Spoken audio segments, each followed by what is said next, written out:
In this video, I want to take a look at a game which doesn't really make a lot of sense. I've looked at it with a few different engines, and they all seem to have their own opinion. And, well, looking at it from a human point of view, it's also very difficult to come up with ideas and plans because, well, this opening is very rare. You almost never see it, and because of that, if you have the white pieces, you tend to just sort of make things up as you go along. And so playing it with the black pieces, it also gets you into situations and positions where you sort of have to do the same thing. You sort of just make it up as you go along. So, well, it was a very interesting game, nevertheless. And the opening was the Borg defense, also known as the Basman defense, because it was played by Michael Basman. I believe it was in the 80s or 90s. Now, I'm not saying that this is a good move. It's not a good opening, although with computers you can pretty much get away with playing just about anything nowadays, if only once or twice against the same opponent. And, well, I mean, this is something that I would play against someone who is either really booked up and just knows a lot of theory, or someone who is just a lot lower rated than me and I'm just sort of having fun. So, if black allows white to get the center, then white should take it. So d4, the best move. h6, defending the pawn. Bishop d3. Bishop g7. And now my opponent played f4, which apparently is a novelty. The very few games that have been played show either c3 or 92, but my opponent played f4, and, well, he's not really threatening to capture because if bishop takes, but I did take it, and now my opponent took, and, well, I took the free pawn, although I could have done so immediately because, again, you cannot take, because if you take it, well, then you're losing a pawn and the exchange. And now, well, after bishop takes, e5, I don't really see the point of that move, except maybe trying to get the pair of bishops. I suppose my opponent was sacrificing an exchange, and it's not a very good sacrifice. So I took the pawn, and I'm gonna win the rook. After knight d2, I take and take. Now, if you look at it from a purely mathematical point of view, then obviously black is better. Black has 7 pawns and white has 5.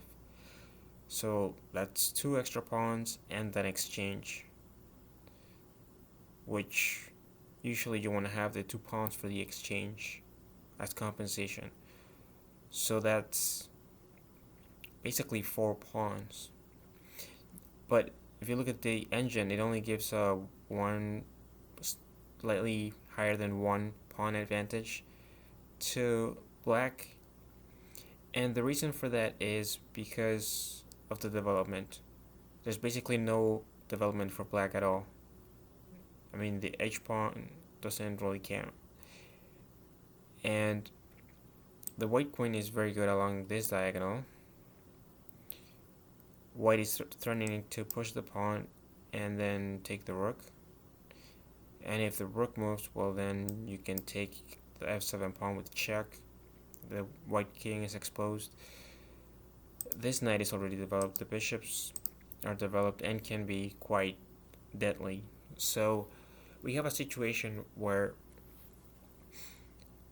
the advantage that black has is very dynamic.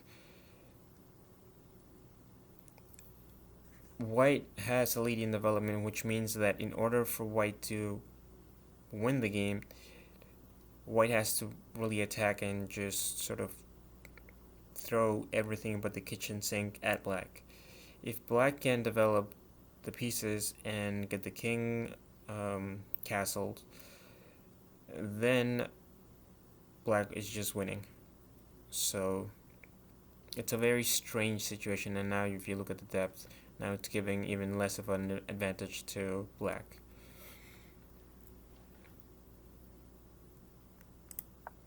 So I played e6 because, again, white wanted to push the pawn. And now white made a very serious mistake, moving the queen back. I think much better was just to develop the pieces, and well, I guess knight c6 is a move, knight e7 is also a move.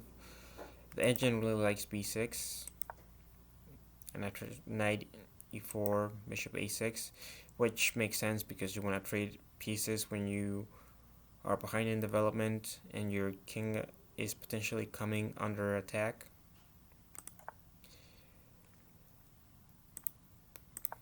But after queen d5, I gave a check.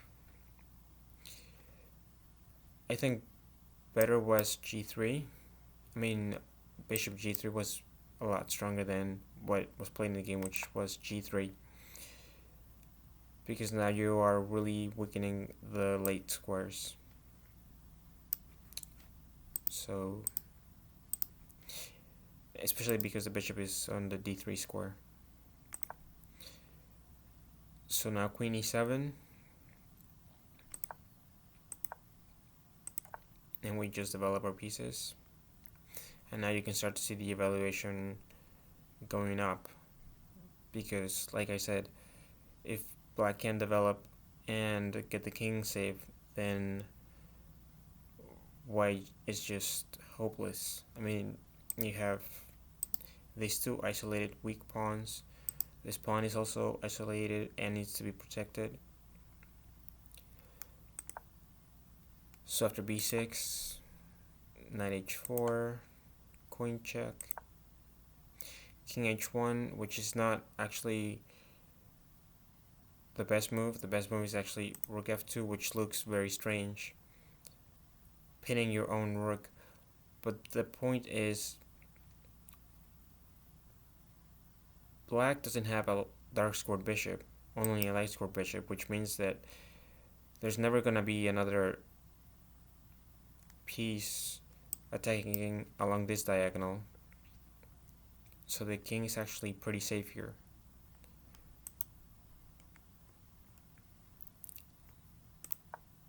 And now, well, I took advantage of the king being on a light square, so I put the bishop on the long diagonal. And my opponent obviously didn't want to do that, although knight e4 was probably stronger. So after knight a5, queen e2, again my opponent is playing more positionally than tactically, defending the bishop. He wants to be the one that is allowing me to trade, as opposed to him trading on b7 and leaving the queen here. Whereas if I take, well, now the queen is centralized and is attacking the rook, which is obviously better than the queen back on d1. Now here I castled, although the engine found this very cute. tactic. Queen takes e2. You can't take the queen because it's pinned. And after something like queen f3, bishop takes, knight takes.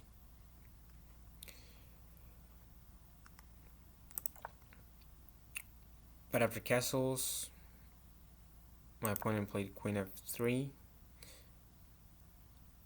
And now I took, and then, well, now we're gonna trade queens. And now look at the evaluation. It's basically what it was at the beginning of the win of the exchange. Up 2 pawns and an exchange. So that means 4 pawns, more or less. So that's what we have now. And, well, rook b1, 97.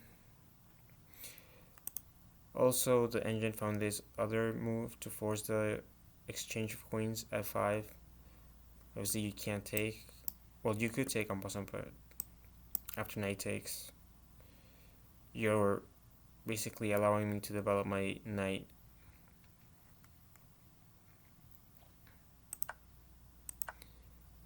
So you would have to take on c6, and after the knight takes, well, black is just winning.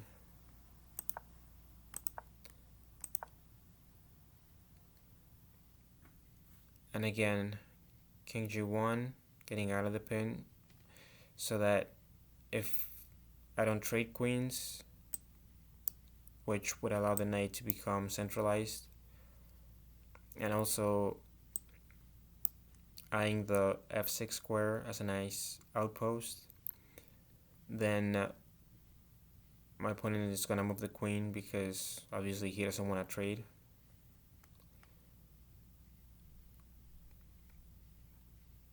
But if I move my queen, obviously he has, well, mate in 1. So now I traded queens and knight d5, attacking the bishop, so he goes back.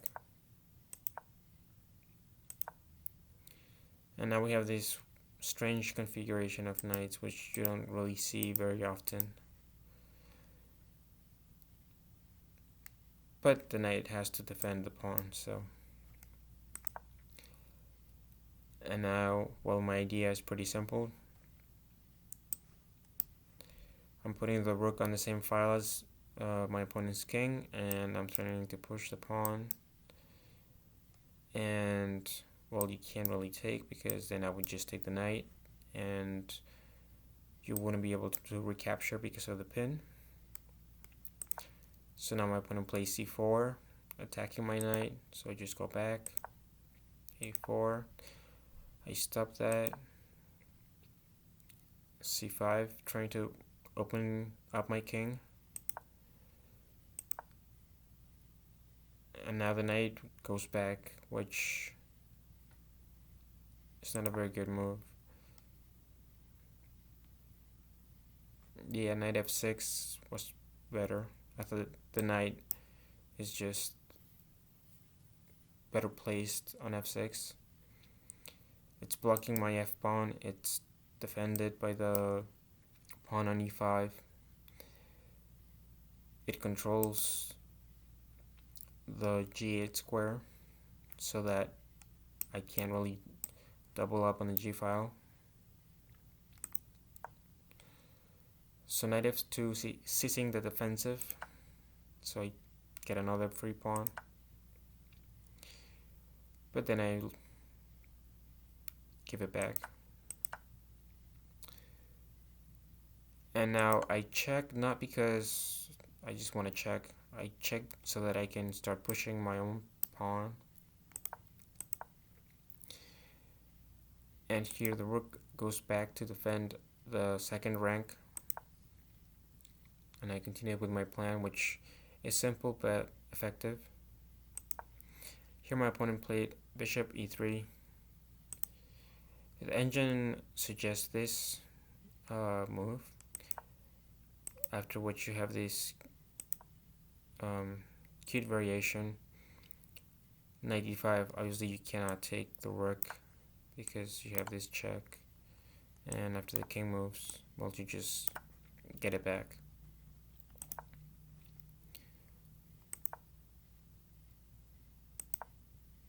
And now again, my opponent playing positionally. The bishop is gonna come to d6 with check, and well, if the knight moves, then there's potential for a checkmate on b8. So I push, check, king goes back, rook b3. Again, there is no mate because of the knight. And here I went rook g8, and my opponent just blundered mate in 1.